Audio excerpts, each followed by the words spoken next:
Меня ознакомить с текущей ситуацией, с текущими результатами вновь утвержденного состава республиканского штаба. Значит, я проинформирую об итогах работы по изъятию майнинг-аппаратов. Значит, по сведениям Госстандарта, Госстандарт у нас является главным надзорным органом в этой области. Мы на сегодняшний день имеем следующие, значит, цифры.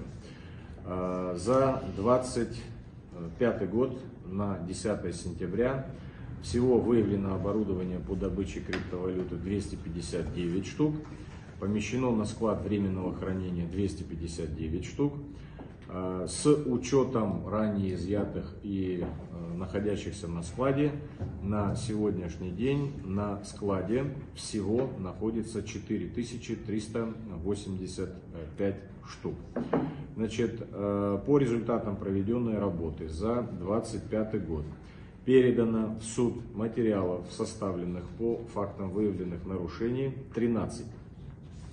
Хотелось бы отметить, что, учитывая важность данного вопроса, борьбу с майнингом ведут ряд ведомств, в первую очередь это правоохранительные органы, и Министерство внутренних дел тоже предоставили свои данные по результатам работы. Значит, за 2025 год Министерством внутренних дел изъято 456 машинок.